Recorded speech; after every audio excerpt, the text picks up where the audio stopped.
fasilitas parkir juga kita sediakan.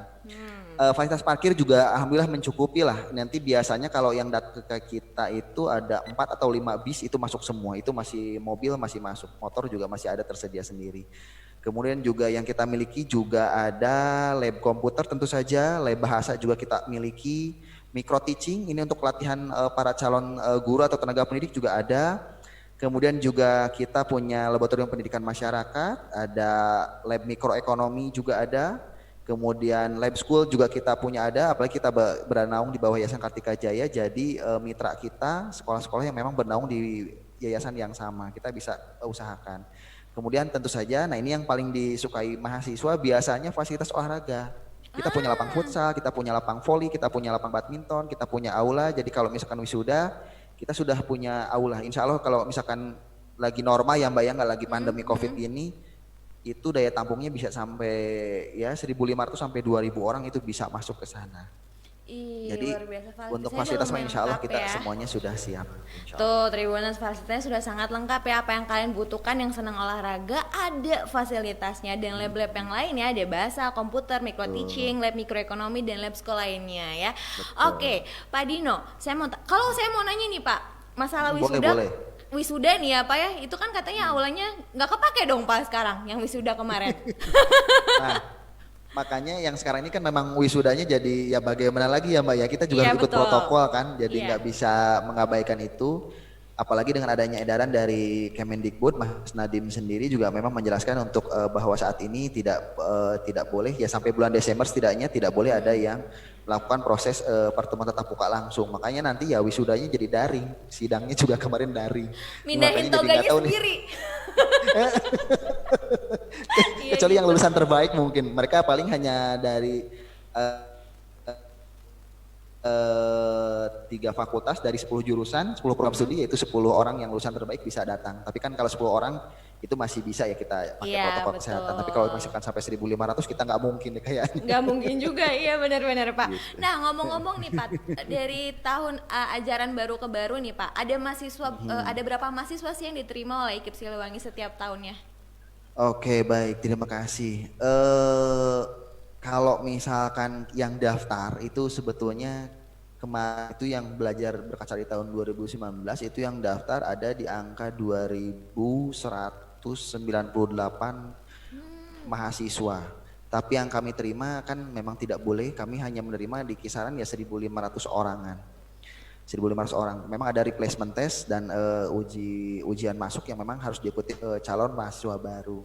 Karena kalau semuanya ditampung itu kan nggak mungkin juga ya Mbak ya. Iya Kita betul. juga harus memperhitungkan jumlah dosen. Itu kan rasio dosen harus kita pertimbangkan juga. Jadi nggak Iya. mungkin misalkan sampai 1 berbanding 60 itu udah nggak sehat. Sebab dari ketentuan Ristek Dikti dulu itu memang untuk ilmu 1 berbanding 40 orang. Kemudian untuk yang eksak kita punya di prodi matematika itu paling banyak ya 1 berbanding 30. Jadi satu dosen untuk 30 orang mahasiswa. Dan kami usahakan itu kurang dari rasio itu karena kalau lebih dari itu mungkin ya kasihan layanan untuk mahasiswanya, kasihan juga apalagi kan kalau mau bimbingan dan sebagainya kan dosen sibuk sendiri, mahasiswanya kebanyakan ya kayak Iya, kroyok. betul. Jadinya Gitu. terbengkalai kadang-kadangnya Pak, apalagi dengan suasana yang begitu Betul. crowded banget satu kelas itu dosen nerangin apa tuh kayak cuma Sundanya mah Pak belah beloh gitu kan karena saking ribut Bener. saking apa gitu kan. Saya pernah kuliah Pak ngalamin Iya, gitu. Pasti lah. Pasti biasanya memang kalau kebanyakan yang di depan bener sih fokus ngedengerin dosen, yang belakang kan ada yang makan cilok, ada yang makan Iya pop. bener Pak, makan cilok gitu ya Macem-macem. Pak ya. Tidur. Tutupin Tidur buku. malah karena malamnya gadang. Itu saya rindu banget masa-masa kuliah Iya, Pak. betul, Duh, udah lama banget saya nggak kuliah. Betul. Oke Pak. Nah tadi saya ngobrolin lagi katanya masuk IKIP Siliwangi itu ada ujian-ujian. Ujian yang seperti apa sih Pak? Kalau boleh dijelaskan lebih terperinci lagi. Oke, untuk tesnya sih sama saja Mbak. Artinya kita nggak jauh dengan SBMPTN, tapi memang kualifikasi ini juga memang kita sesuaikan ya Mbak ya. Jadi kalau SBMPTN kan memang untuk seluruh program studi juga dan seluruh perguruan tinggi negeri.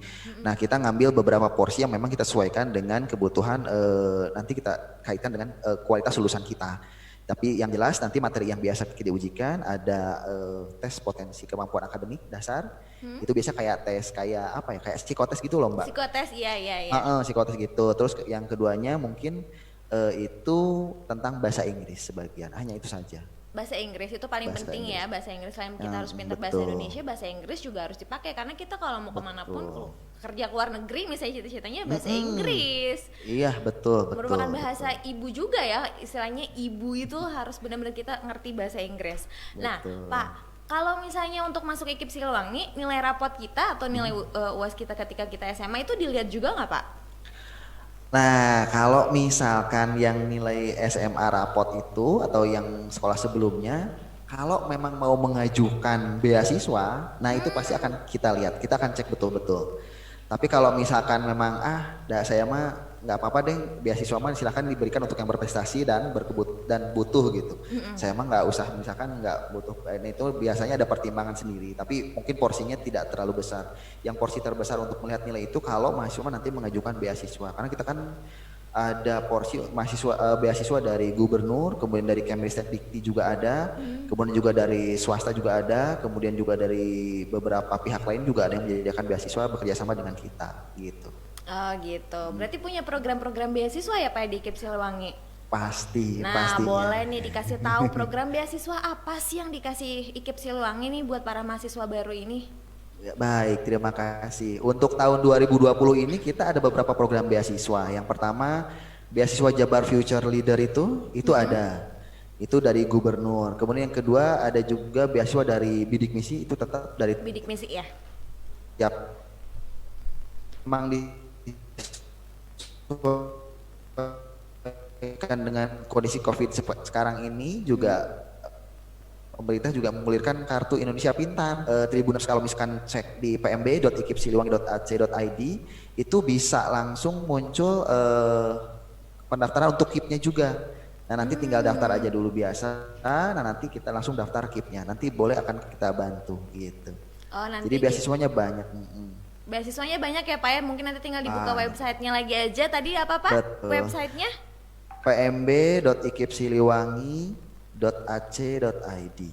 pmb.ikipsiliwangi.ac.id ya. Iya, Nanti mungkin di kolom betul. komentar akan ditulis ya sama adminnya ya supaya untuk ngasih informasi biar nggak hilang gitu ya. Bisa di screenshot nih sama Tribuners biar nggak hilang.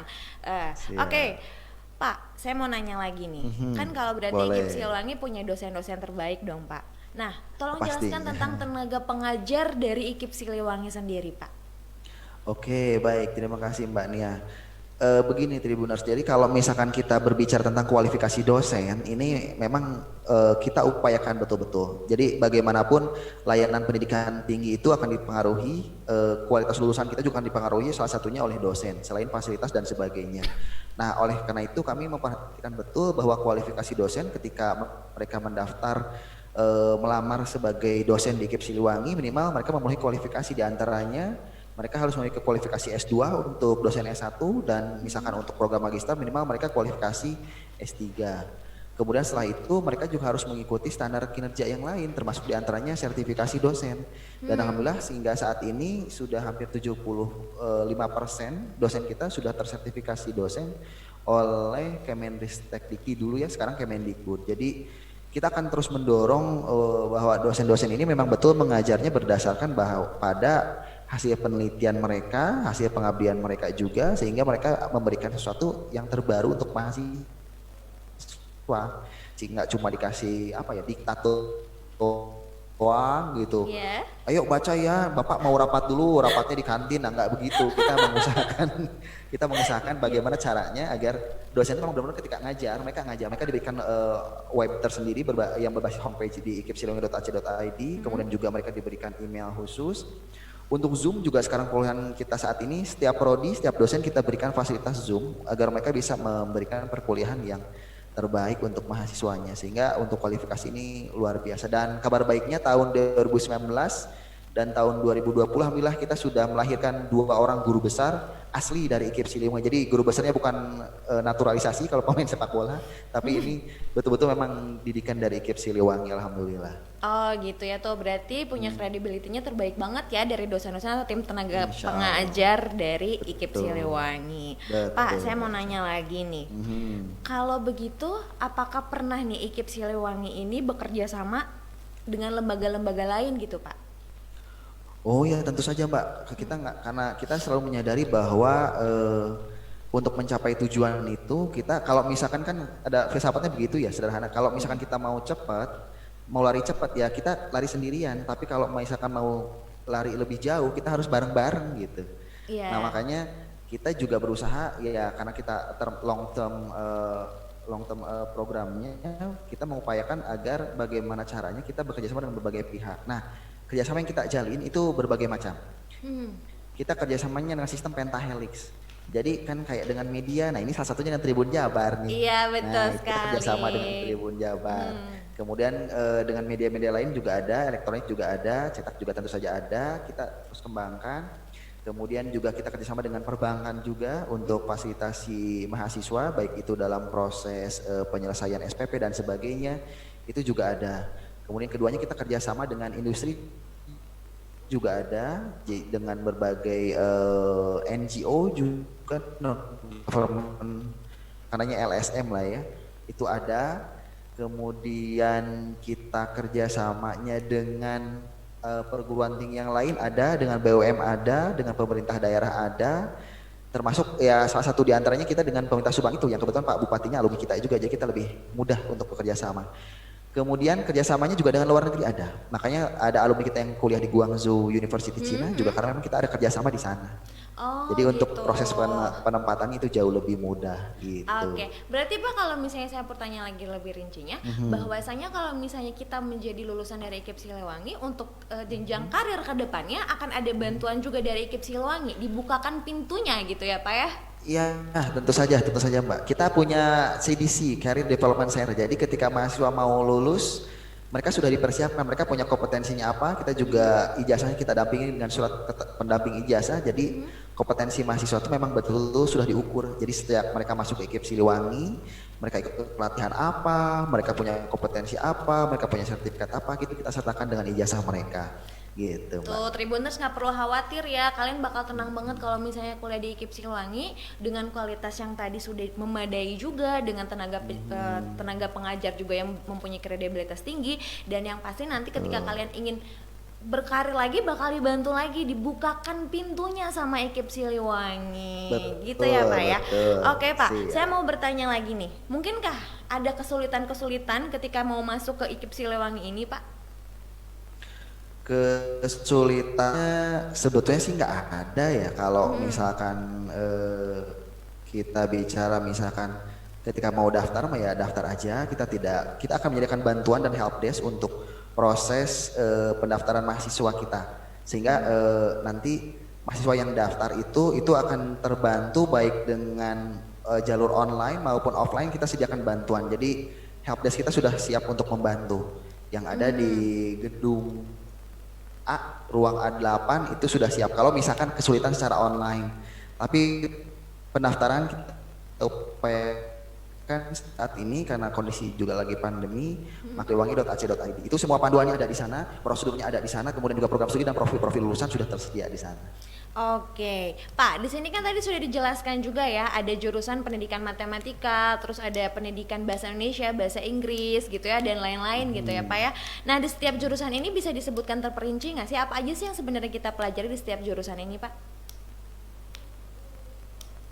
Oke, baik, terima kasih Mbak. Sebetulnya kalau misalkan kita yang kita pelajari ini macam-macam ya. Jadi kalau di S1 misalkan S1 pendidikan matematika tentu saja nanti yang bicaranya mereka matematika, tapi ada kekhasannya biasanya karena matematika di kita tidak hanya menjadi guru matematika, tapi mereka juga ada konteks pengembangan kewirausahaan matematika untuk S1-nya. Nah itu bagaimana ketika mahasiswa alumni, biasa kan kalau alumni kependidikan kan berpikirnya oke, kita langsung lulus menjadi guru, langsung daftar ke sekolah gitu. Iya. Padahal sebetulnya kalau misalkan padahal kita tahu sendiri bahwa ruang guru itu ini jadi ada merek, nggak apa-apa deh.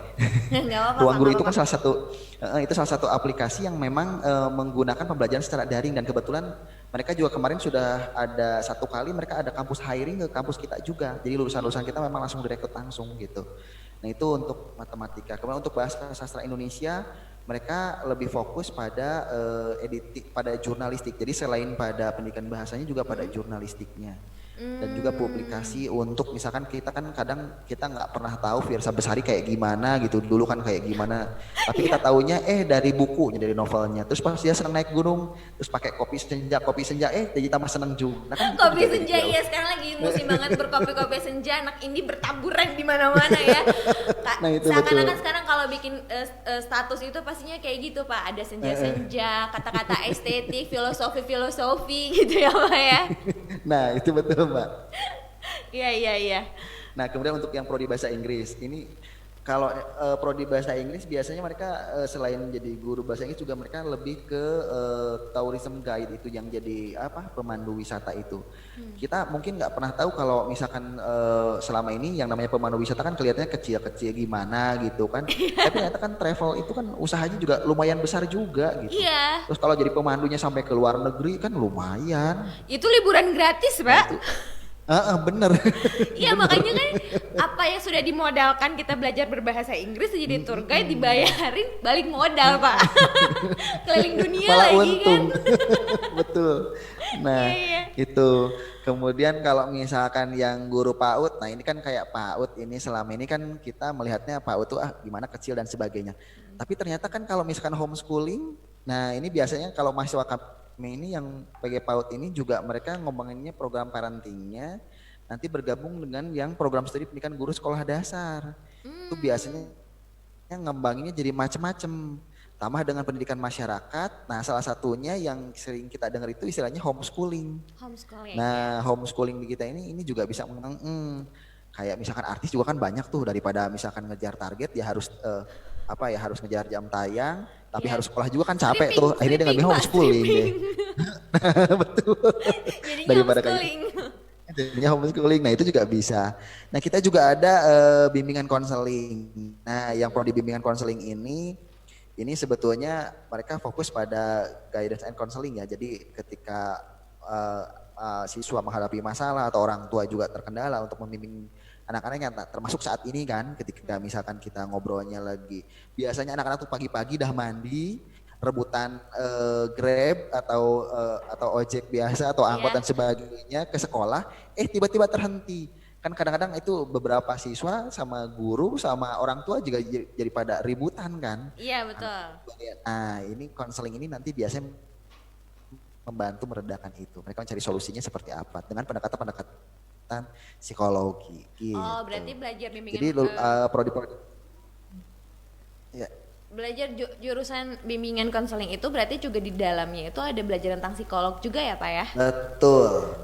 Tapi psikolognya lebih ke anak-anak kayak gitu ya Pak ya? Betul, ke pendidikannya gitu. Oke.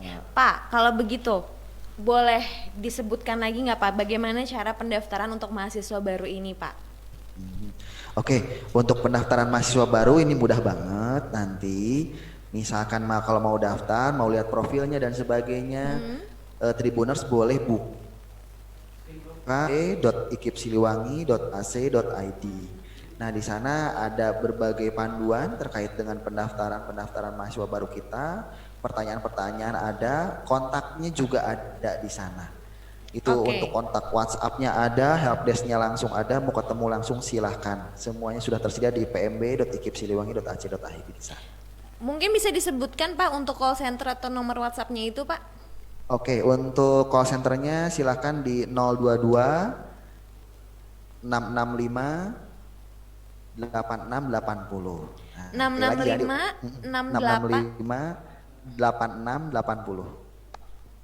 Oke, tuh buat Tribuners, kalau misalnya kalian pengen buka secara website atau online bisa buka di pmb.ikipsiliwangi.ac.id atau mungkin pengen berbicara langsung dengan call center dari IKIP Siliwangi, kalian bisa hubungi di 022 665 8680. Nah, nanti bakal ditulis nih sama adminnya di kolom komentar ya. Cepet-cepet tuh dicatat, di screenshot tuh ya biar nggak hilang tuh ya. Jadi biar kalian bisa bertanya-tanya lagi. Nah, Pak, berarti kan selama pandemi ini kita dari mulai bulan Maret April lah ya Pak ya? Ya betul. Berarti sudah mulai, maksudnya kuliahnya daring Pak?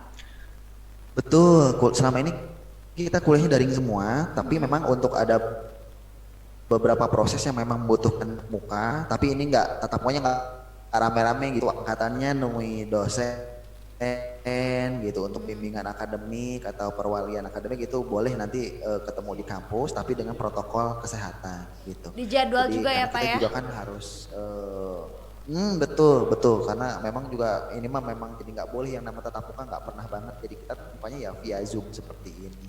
Iya gitu ya. Sekarang Jadi semuanya kasihan memang juga. basisnya daring. Iya kasihan juga sih Pak ya sebenarnya apalagi yang misalnya baru masuk sekarang harus kuliahnya online. Yang wisuda jadi Betul, generasi betul. online Pak ya. Ada kasihannya Makanya juga. ada wisuda corona katanya. Iya wisuda corona.